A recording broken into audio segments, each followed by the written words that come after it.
Iniciando a conversa de redação desta sexta-feira, participação dos jornalistas Eduardo Costa, William Travassos e Edilene Lopes e do empresário Leonardo Bortoleto.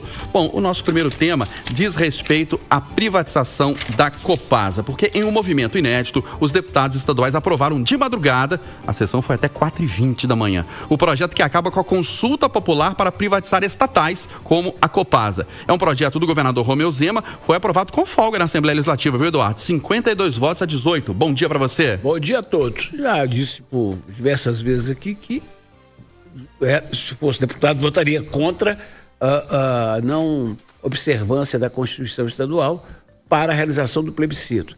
Mas se fosse deputado estadual, votaria a favor da privatização, a julgar pelo que ouço da empresa e contra a empresa nos últimos 30 anos. Então, vida que segue lá na Assembleia. O William Travassos, aquele velho ditado, diz que a voz do povo é a voz de Deus. Então, o serviço público tem que se voltar, claro, para a população. Mas, num eventual referendo ou consulta popular, o cidadão tinha condição técnica de avaliar se a Copasa tem ou não que ser privatizada? Pode ou não ser privatizada? Bom dia. Claro que não, né, Eustáquio? Bom dia, Eustáquio, bancada, aos ouvintes da Itatiaia. E isso era o meu ponto ontem, né? Se a gente tem aí um deputado que foi eleito para representar o povo, né? Por que não discutir esses temas dentro da Assembleia Legislativa do Estado de Minas Gerais? Porque o referendo, como a população vai avaliar essa parte técnica? A gente não tem nem tempo para isso, né? Então, eu acredito que o debate ele tem que acontecer ali, no plenário. Agora, eu fico pensando, ok, ótimo, é isso aí, vamos tocar para frente, como o Eduardo falou, gostei da decisão.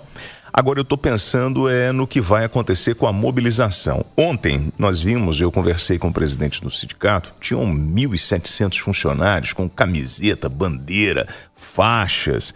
E eles falaram o seguinte, olha, estamos em greve, mas isso não vai afetar os serviços, né, de fornecimento para a população.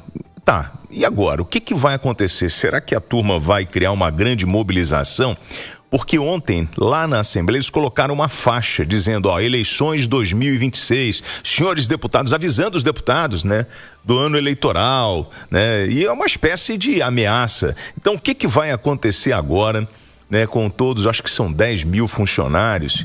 Como é que a companhia, os funcionários desta companhia vão reagir a essa decisão? Eu fico na expectativa. Oi, Edilene Lopes, essa votação folgada a favor desse projeto, que é um projeto do governador Romeu Zema, 52 votos a 18, significa mesmo uma vitória política para ele ou é mais um projeto mesmo em discussão na Assembleia Legislativa que foi aprovado?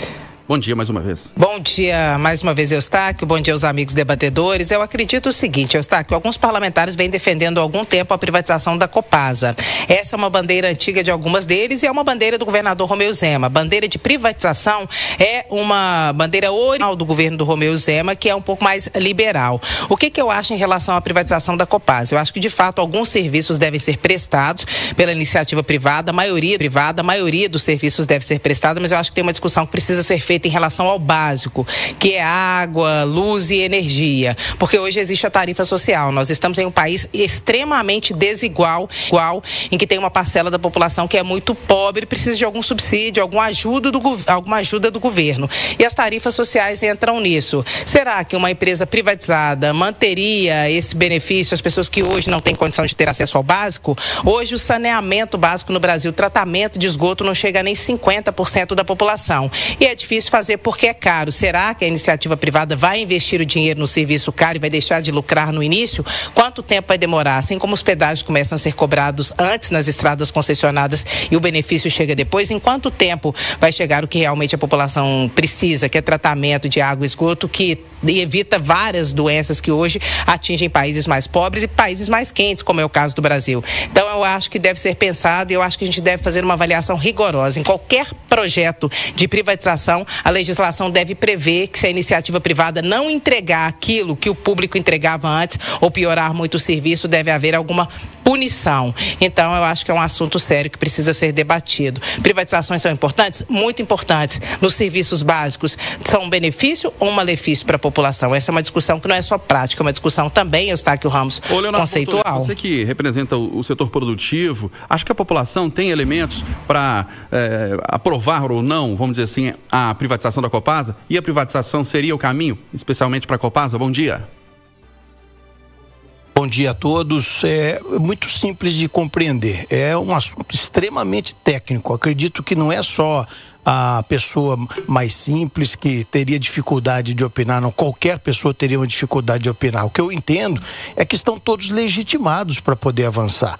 Eu acho que o referendo era algo que se imagina. Essa mobilização que acontece agora, imagina na hora de se fazer um referendo.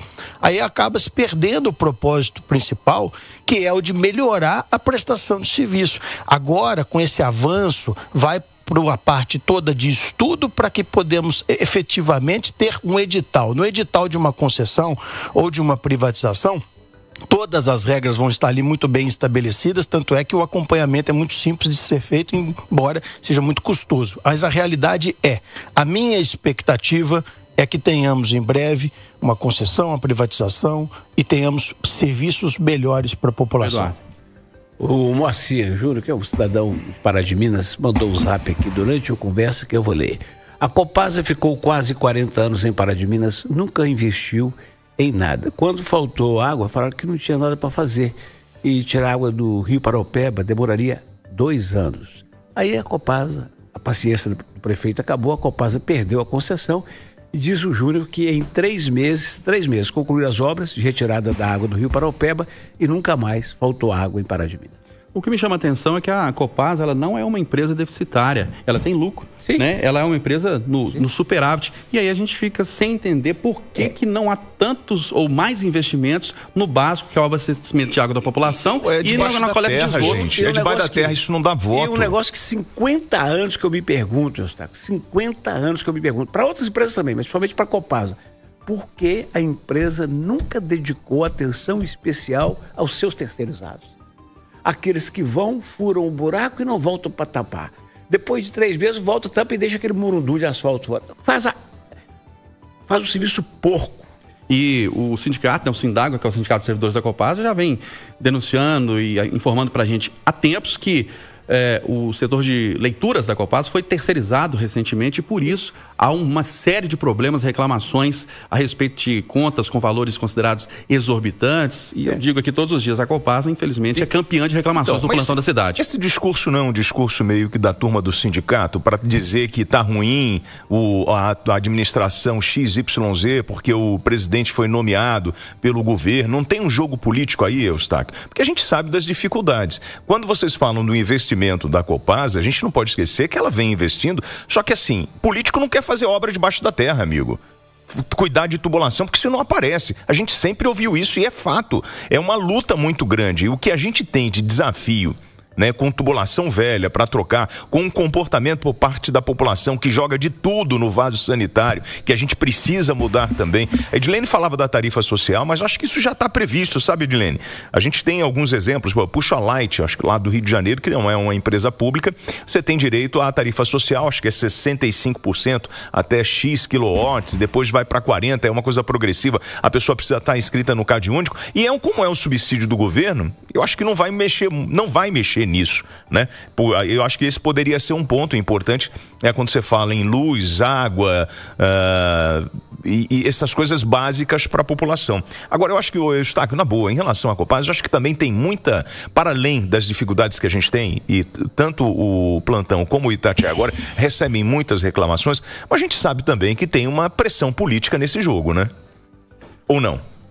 Para a reclamação da população? Não da reclamação da população, mas toda vez que a gente vai ouvir algum representante, você não pode tirar, né, aquela parte ideológica desse discurso, né?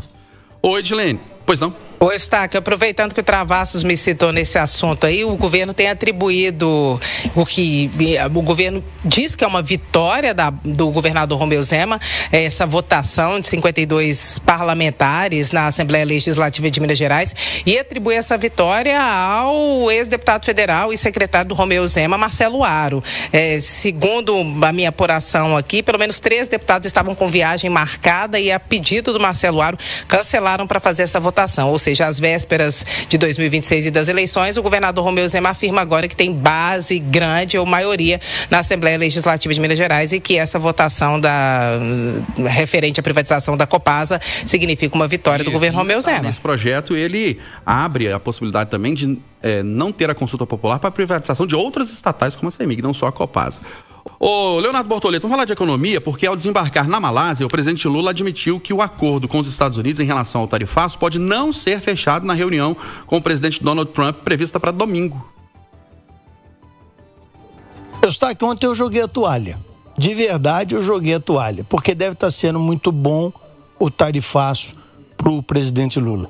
De alguma forma, ele está colhendo os louros da maneira com a qual ele está conduzindo. Eu nunca vi em nenhuma técnica de negociação você, com possível data marcada para poder conversar com quem você vai negociar, levantar a bandeira daquilo que mais incomoda o outro lado e falar que temos que desdolarizar o mundo. Então, assim, eu ontem fiquei especialmente decepcionado com a postura do presidente de previamente já levantar um problema que ele sabe que provoca a ira dos Estados Unidos antes de fazer a negociação. Volto a dizer, joguei a toalha porque estou acreditando que está fazendo bem para o presidente manter o tarifaço como está. Você concorda, Edilene Lopes? Ou essa fala do presidente Lula é porque ele não está acreditando mesmo num acordo, ou esse acordo ele é difícil de ser concretizado, precisa de mais negociação, mais conversa?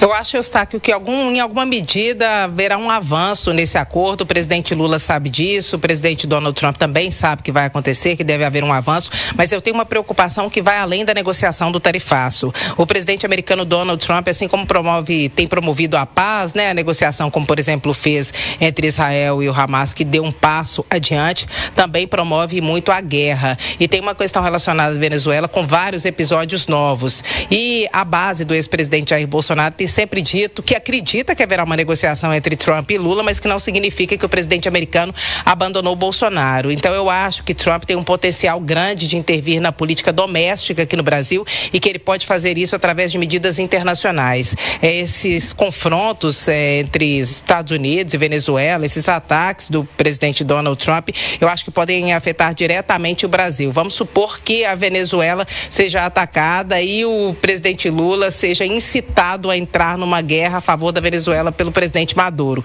Se Lula resolve apoiar Nicolás Maduro, que já foi seu parceiro, seu aliado, com quem ele dialogou antigamente e até hoje mantém um certo diálogo, isso provoca uma revolta aqui no Brasil, isso afeta completamente o cenário para 2026. Quem quer o Brasil numa guerra? Mas se Trump ataca um país vizinho na América Latina, o que o presidente Lula vai fazer? Então eu acho que atitudes do Donald Trump no cenário internacional podem gerar ações aqui no Brasil que podem provocar um impacto direto nas eleições, inclusive no posicionamento do próprio presidente Lula. Então, para além do tarifaço, eu estou pensando política internacional e eleições de 2026. Eu acho que essa é uma questão que não fica fora desse tabuleiro e vamos observar que eu tenho certeza que nós voltaremos a falar desse ponto que eu levantei aqui no Conversa de Redação mais adiante. Tem viés político aí, visando as eleições de 2026, essa questão do tarifaço, tá bom, não tá para o Brasil?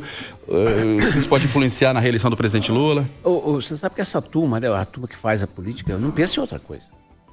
Agora, o nosso querido Bortoleto está em São Paulo. Eu não tomei café com ele hoje de manhã, mas parece que a gente conversou a noite inteira sobre o assunto. Porque o meu discurso é o mesmo, Bortoleto.